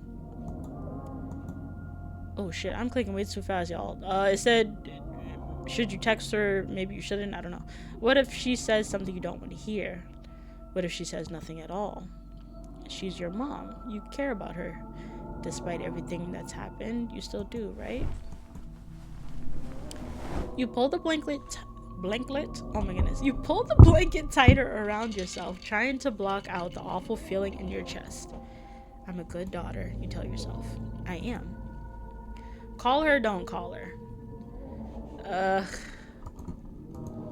Call the woman. It rings once, it rings twice, but again, nothing happens. Why do I even bother? She's not worth it.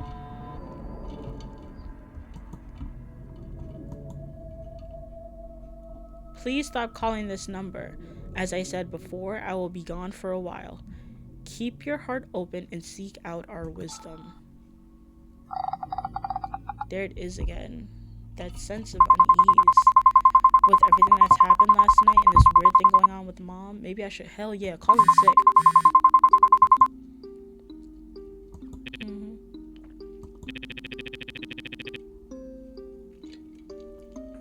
Is everything alright? Yeah, it's nothing big, just tired, I guess. I'll be fine after some rest. Are you sure? You know, I'll always be here if you need anything. I know, I'm just tired, that's all. I just need a bit more sleep. Alright, take it easy, okay? If you need anything, even just someone to talk to, I'm around. Okay, of course, get some rest. The sun hasn't fully... Okay, wait a minute. 7 o'clock. Let me see something. Okay, Haruki is at 84. Ryota's at 55. Ren is at 60. Kazuki's at 68. I wonder if we didn't see him in our dream because Ryota only has 55. I don't know, y'all. I don't know. Damn, the time going by. Yeah, see, I didn't like that. Everybody else's didn't do that. Ugh, he's so fun. Okay. The sun hasn't fully risen yet, but the morning sun feels cold and sterile. You close your eyes, but your thoughts claw their way back to your mother. You try not to think about her. You try not to care, but the fear creeps in anyway. Quiet, like the never-ending noise in your head. Your skin feels damp with sweat. The sheets feel too tight. Your hair tangled around your neck feels like it's choking you. Your pulse thuds heavily in your chest, louder than it should be. Too loud. Too similar. They sound like the drums, like the ones you hear when no one's... Oh shit! Like something's waiting just beyond the edge of sleep. Oh, I don't like this. The noise grows until you can't tell if it's in your head or in the walls. Please! And just as your heart begins to race... Oh lord. Ooh. What the fuck? I'm getting impatient. I can't stand it. Every heartbeat, every breath she clings to, it grates on me. They keep interfering, one after another, like gnats buzzing in my ears. But it's her I want. Just her. One crack, one slip. Let the fear splinter her resolve. Let the despair hollow her out. I just need her to crack. And then, finally, I can feast. The others, they're moving faster than I anticipated. Their hands are all over the board, pulling her this way, that way, away from me. We have to act now before she... Okay, so I'm assuming this is the dude from the past. I won't lose her to them again. She won't make the wrong choice. She won't. I just need one more chance, one opening, one whisper in the right ear. If I can reach her again just once, she'll remember. She'll remember everything, and then she'll come back to me. Your eyes blink against the light, only to realize there is none. Damn, we've been sleeping this whole time? Slept 12 hours, y'all. Yikes. The time, 8 p.m., and a single message from your mother. Your heart stutters as you unlock it. The message is short, unmistakable. I'm fine. You stare. Your chest tightens. You don't know what to feel. You've never You're never one to linger in communicating with her. A quick word or two usually suffices, and yet, this time, unfamiliar weight coils in your chest, slow and insistent. A flicker of uncertainty, sharp as a spark, begins to burn beneath your ribs, urging you to reach out and ask for more. You want to ask her, "Are you sure? If there's something wrong, please let me know." But instead, you hesitate, your fingers hovering over the screen. You know you should. You know you want to, but you can't bring yourself to do it. No, maybe it's nothing. You're just being paranoid. Nothing to get too worked up over, as mom always says. You tap send, but then nothing. The screen pulses with silence. A message failed to send? Yeah, no, that's weird. She's probably turned off her phone. I'm just being overly anxious again. Maybe I should just get out for a bit, run some errands, even if it's late. You clean yourself up and head out, trying hard not to think about anything else. But no matter how hard you try, her words cling to you, because you know far too well how easy it is to lie.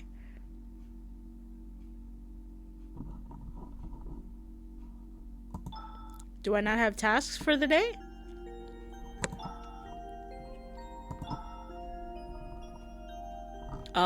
There's no tasks. I found that weird. You lean in straight in to catch a sound beyond the door, but there's nothing.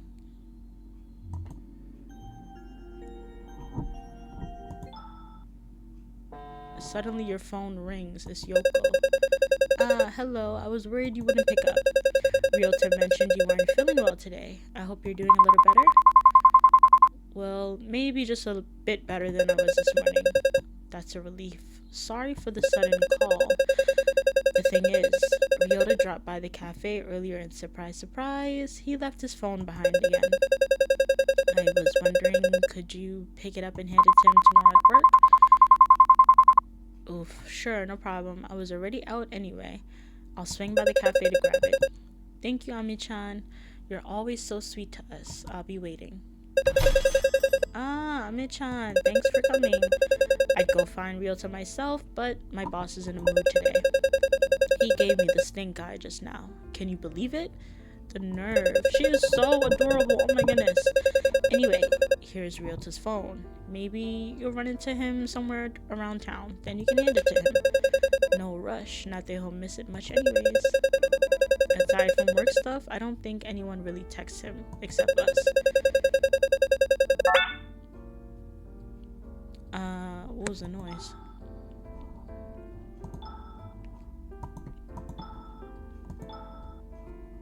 Okay. Oh no, that sounded mean, didn't it? I didn't mean it like that. Oops. Anyway, I hope you're feeling better. I'm doing alright. You got that look to you again. That look that says you're trying to figure out something or someone. Is this about your mom? How the fuck do you know that? You've always got that distant frown. Oh, distinct. Oh my goodness. Distinct frown whenever you think about your mom. She's keeping things from me again. I mean, she's always like this, but I don't know why this time it feels particularly stressful. And I'm afraid of pushing and asking her because that's not like me either, to worry so much about her. I'm just confused and scared. Scared of what she might say.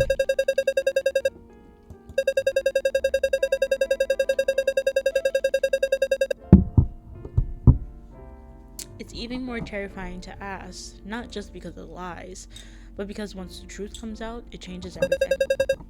Maybe you're not sure if you even want to know everything. Because what if knowing makes it worse? But you can't live your whole life walking on eggshells. You can't keep shrinking yourself to fit into other people's secrets. You're allowed to feel betrayed. You're allowed to be angry, but don't let that anger become your compass. Let it pass, then ask. Push for the truth, even if it hurts. And when you get your answers, really listen. You don't have to trust blindly, but don't shut people out just because they keep things from you either. You don't tell me everything either, but I'm sure you have your reasons. Sometimes people hide things because they're scared too. That doesn't make it right, but maybe it makes them human. Anyway, I'll stop being dramatic now. Thanks again for helping with Ryota's phone. I should get going before my boss gives me another stinky eye. I'll see you around, Kia. Alrighty, girl. The kitty's at the cafe. You spot a familiar stray cat, Miyobi, lounging around the cafe. He stares at you as you leave. Oh, he lets out a loud meow before strutting off a few meters ahead. As he... Well, we gotta see the butt. The butthole. As he walks ahead, he turns back to give you a pointed look, like he's personally offended you haven't started following him yet. Follow him.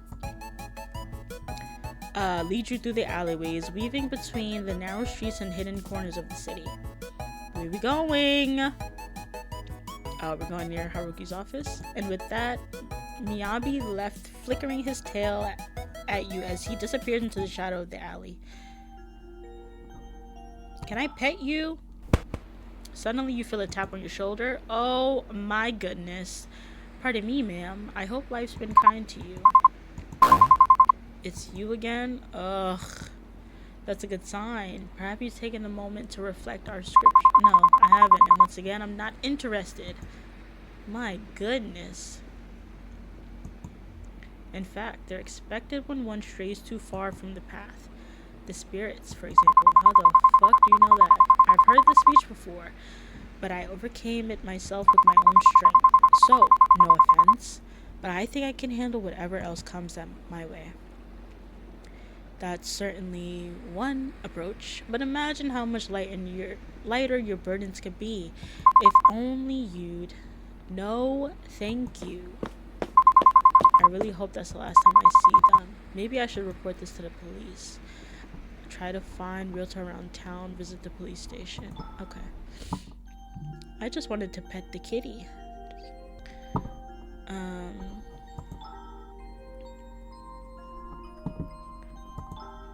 Lower Street. I don't ever see this Riverside thing. I'd be forgetting all about it. Okay, nobody's around right now. Let's go to the police station. There we go. You hear someone call out your name. There you are. You feel the heat of someone's breath against your cheek. What the fuck? I've been looking everywhere for you. The others keep letting you slip though, but not me. We just talked to this dude. But you can't keep running from this. You have to listen. There's not much time left. Come with... Yeah, get the fuck... Aren't we in front of the police station? Police! Police! Get him! You don't get it. They don't want us to tell you everything, but I know you want to know. It's tearing you apart, isn't it? That emptiness, that fear. I can take it away right now. All you have to do is follow me. Fuck no, dude! Unhand me! The stranger reaches out to grab your arm but stops himself, slightly hovering above your skin. One step is all it takes. I'm not going anywhere, but oh, you don't understand what's at stake, so just come with us. He'll guide you to... No, dude! This isn't just about you anymore. I have to do this for all of our sakes. Oh, fuck no. Let go. But the people nearby avert their eyes. Oh my goodness. You twist, fight, your heart pounding as his grip tightens. He'll save us, all of us, through me, through you. Oh, it hurts. What the fuck? Let go. In his agony, his grip falters. You yank yourself free, stumbling back and running, leaving him behind.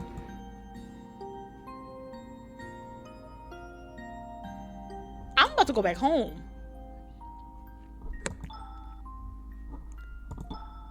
Oh shit, I didn't mean to do contacts. We just visited in the police station. I don't know where Ryota could be. You step into the convenience store, hoping to see Ren behind the counter, but there's nobody there.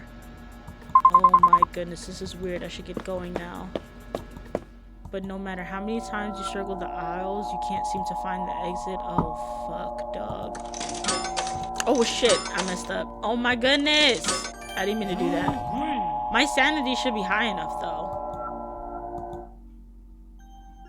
Okay, I was clicking entirely too fast, y'all. I meant to go to this shop with the granny. As you stand there, something inside you twists. What time is it?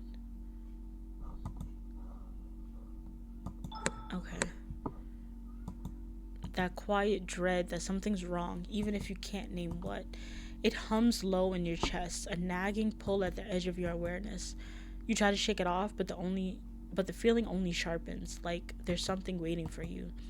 No, calling you from home. You don't know why, you don't know what. Oh, you need to go back now. Do I need to go back? Are you sure?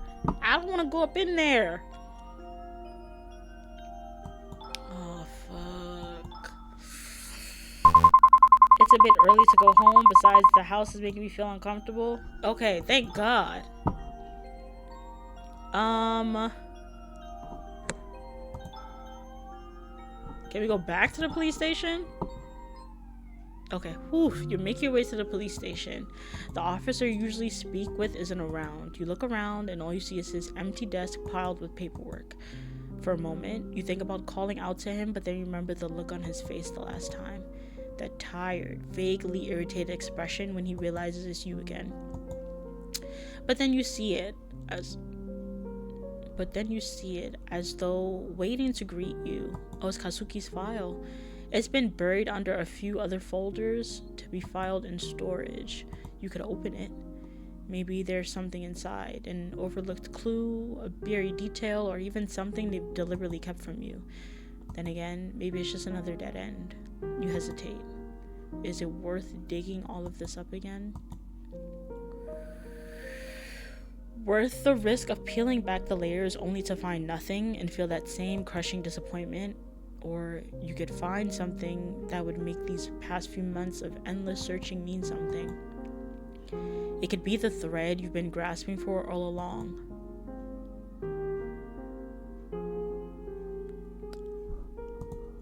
You reach out with trembling hands. Oh my goodness.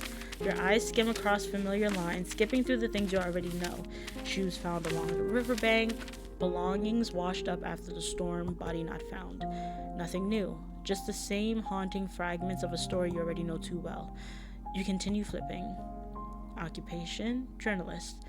Married to Kia. Spouse employed as editor at whatever company. These are facts too, but these ones, they hit differently, heavier. Pieces of the life you built together, now reduced to cold lines on official paper. Then something catches your eye. Last seen leaving his place of residence at 8:30 p.m. At 9 p.m., a passerby reported seeing someone drowning. Police arrived at 9:15. Shoes and some clothing recovered. A wedding ring returned by the civilian who witnessed the drowning. The wedding ring? I never got the ring back. And then you see it, tucked at the bottom of the form. The civilian wrench. Oh, fuck. The neighbor? The ring was eventually collected by the deceased mother-in-law. The ring. Oh my goodness, they knew. They knew about the ring. She knew about the ring. You remember kneeling by the riverbank, fingers digging into the mud hoping for a miracle. The times where you swore you saw it glinting beneath the water's surface. Seriously? How many times are you gonna go back there? The ring's long gone by now. Get a grip. Are you kidding me? Why wouldn't they tell you? Was it to protect you, or did they just think you didn't deserve to know? You don't know who to be angry about. You want to scream, to cry, but most of all, you want answers. Because if this was hidden from you, what else have they both kept from you? You barely know him, you realize. All this time, and there's still so much he's kept hidden. The secrecy, the manipulation. You can't tell if you've been protected or played. Maybe you really did never known who Ren was. Maybe you never tried hard enough to. Do you still trust him? Oh my goodness! Oh! Honestly, we have not spent enough time, my fault of course, because we haven't been clicking him, for him to tell us anything.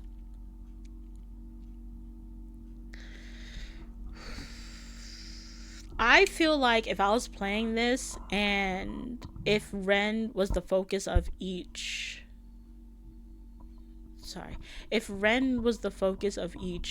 date or whatever that I've been on, or each interaction, and then we came to this, and then it was like, do we still trust him? I honestly probably wouldn't have said no then either. But we haven't spent enough time with him for him to tell us anything.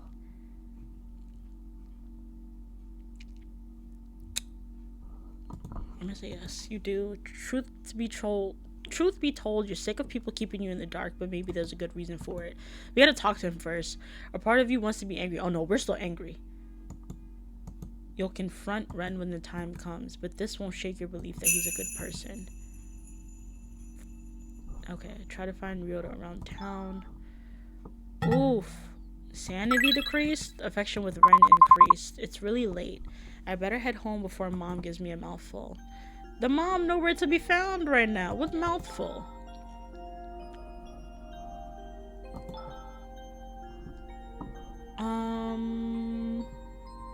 Okay, lower street, upper street. Where the fuck is Ren? I mean, not Ren, Ryota. What is this? A heavy sense of despair settles over you, perhaps from today's strange events. What? Oh, okay. I was about to be like, what is this? Maybe praying at the statue will help. You clasp your hands together tightly, whispering a quiet prayer. Ooh, no, no, no. Footsteps scatter nearby, too quick to catch. Your head snaps up, heart pounding, but the scene hasn't changed. The statue stands silent and still, its expression as serene as ever. Nothing seems amiss. Oh shit! Next time, open the window, big sis. It's really late. I better head back before Takeshi knocks me out. Yeah, get the fuck up out of here. Oh my goodness. What is that? Where's Ryota? So I can give you your phone, dog. Did you go back to the cafe? Oh my goodness. Hello, man. We meet again. Oh my goodness. No matter how many people you send to me, I don't want to hear it. I don't want anything from you or anything to do with your organization. Leave me alone. Twice, in fact. But this isn't about you. It's about your mother. She has finally embraced the full potential. She's become one with him. What are you talking about? Where is she? We can help you too, just as you helped her. So come follow us. We'll give you salvation. No, okay, everywhere we go, we're gonna meet these people. That's why I didn't want to travel much around. She sent you a message, didn't she? What did it say? She said she's fine, but you ignored her for so long. Suddenly her absence meant something to you? I do care about her. Things are just complex, and our relationship is complicated. And don't you want to fix that? It's not too late. You can still have the mother you always wanted for. It's all within your reach, as long as you can. Your phone rings, slicing through the tension like a blade. I need to answer this. Hey, boo. Something's wrong. It's Kasuki's spirit. He's acting up again, worse than before. I think there's some kind of what? Clip that. I think there's some kind of date today that tied to his death. I didn't realize it until now, and I think it's triggered something in him. Kasuki, what's happening? What's wrong with him? Whatever's been haunting that house, it's getting stronger, more aggressive. But Haruki, I thought you said it wasn't Kasuki causing it. Look, I think you better come home fast. I'm already here waiting for you. Just hurry, okay? I have to go. Please just tell my mother to contact me directly. Come back. No, girl. Haruki, what's going on? What's happening with the spirits? Are you alright? I was wrong. I thought I can handle them, but they're too strong.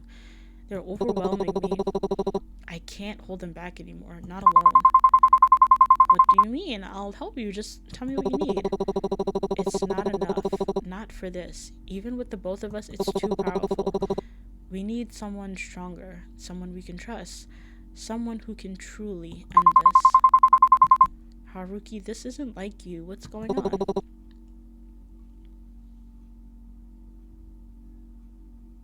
Nah, dog. Hiroshi no Kami, he's the answer. He can help us. He'll cleanse this place. He'll save us from what's coming. All we have to... Nah. The organization? No. Do you even hear what you're saying? I've been enlightened. Don't you see? All this time I've tried to protect you. Tried to shield you from the darkness in this place, but the hauntings never stopped. They only got worse. No matter how many charms, how many rituals, it was never enough. I was weak, helpless, useless to you. But now there's someone who can help. Someone who can truly end this. No, you have been helping me. You're wrong. You have been helping me. You always have. No, the spirits are still here. They haven't stopped. They're getting worse. That's not your fault. What's happening isn't because you failed. You've helped me in more ways than you realized. Without you, I wouldn't have made it this far. We don't need some false god to save us. You're strong, Haruki, and I couldn't have done any of this without you. And what good has that help done in the end? Everything I tried, and none of it's worked. The hauntings didn't stop. My plans fell apart. And now, I'm not even sure if I made things worse. You believed in me, even when you shouldn't have. Ooh, you're so naive. Always clinging to the blind faith in people, even after they disappoint you again and again. Think about it. How many people have let you down? How many people walked away without second thought? That's why you're alone? That's why no one's left? No. This cannot be my Haruki talking to me like this. Don't you dare talk to me like that. I don't know what's gotten into you, but this isn't you. After everything we've been through, the Haruki I've known is kind and caring. This is weird. He's not. Okay. He wouldn't have said something like this. Who are you? That's the thing. You barely even know me. And yet, you stupidly still trust me. For whatever reason, I wonder, other than your supposed stupidity. His words are vile, venomous, and cut deep. But what's more unsettling is his face. I can't trust you. That's not you, Haruki. Damn it! Oh my goodness. I want to say I trust you, so whatever is possessing him right now, because this is not Haruki. This cannot be.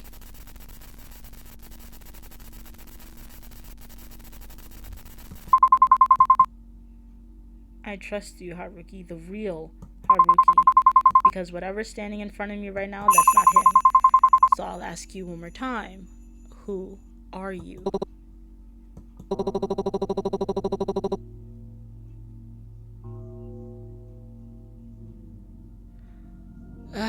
Exorcist extraordinaire at your service, or something like that. You're not Haruki. I'm not. There it is again. Your delusions creeping back in like they always do. No ghost left to chase. Running out of things to blame.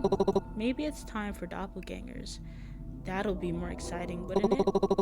You could finally be the center of attention. Always the victim, always in need. You're unraveling. Everyone sees it. Honestly, maybe your mother was right about you all along. You're paranoid, unstable, a burden to everyone around you. And the worst part, deep down, you're starting to believe it too. Reject that shit. I've come too far to let you twist this. Yeah, get that shit out of here. Everything I've been through, I managed to overcome. As you should. Be it with my own strength or with help from the people beside me. I know that. And deep down, you know it too. You're not Haruki. I don't know what kind of spirit you are or what you're trying to be, but I'm not falling for it. Not this time. I'm not backing down. I am stronger than you, and you're not gonna hurt me anymore. Oh, well, you figured it out. Congratulations, I suppose. But no matter. Things have finally begun to move again. You know, I really do want it to end, to finally put this wretched game to rest. But with every cycle, every turn, I will grow stronger, and soon, I won't need you at all. I've seen so many versions of you, each version still clinging to hope, still screaming into the dark, but you always come back. You always try, and I always win. Over and over and over again. Let's see how long you last this time. I wonder if our affection was higher, because I think Haruki's the highest. I think if it was higher than anybody else, would it be their doppelganger instead of his? Wake up. Please, you have to get up. The fire, it's almost on you. You can survive this, but only if you move. Listen to me. Get up. Your skin stings. Your clothes are burning away, melting to ash against your body. But still, you move. Somehow you push yourself up. You scan the room in a panic, the smoke thick in the air, heat licking at your skin. Then your eyes land on it. The incense from Kasuki's shrine has toppled over. Somehow the flame grew large enough and now it's spreading fast. You stumble back, overwhelmed. Part of you wants to collapse right then and there. What's the point of fighting? What's left to save? But then... Oh, pick it up, please! Through the rising smoke, you see it. Kasuki's photo, shattered on the floor, the glass fractured, but his face still visible. Something stirs in you. You have to keep going. You grit your teeth, push yourself up. You stand. Every step is agony. You're so close. Your hand reaches towards the door handle, but then something grabs you. A hand. Cold, strong. Fingers curl around your neck, yanking you back into the smoke. You're not going anywhere. Oh my goodness, the door was right there, but the smoke swarms your vision, curling into your lungs like poison. You almost made it. Almost. Something rips at your skin, dragging you back into the blaze. Is it the fire itself? The creature? You can't tell. Your thoughts are blurring, flickering like dying embers. And just as the darkness threatens to swallow you whole, you see it. A silhouette rushes through the smoke, fast, desperate. Oh, arms wrap around you. Someone lifts you up. Haruki! My boo! Woo! You can't see their face, but they're real, warm, solid. And then you breathe a sigh of relief and finally let go. Oh my goodness. Okay, I have to go back and play to get the endings for the other guys because that was great. My man's Haruki came to save us at the end. Oh! Are you sure you want to return? Yeah, I didn't save it any other time, so we can return. Oh my goodness, you guys, that was Lover's Enigma. I'm assuming it goes through different routes, so I'm assuming that we got Haruki's route, which I love. Haruki was some But thank you guys so much for watching. I know it took a while for me to get this video out. I had a cold for a very long time, but now I'm back, and I think I'm going to post the endings for the other guys. I think we should do that. I want to play again to get everybody else's. So thank you guys for tuning in. I love you guys so much. I will catch you guys in the next one. Bye.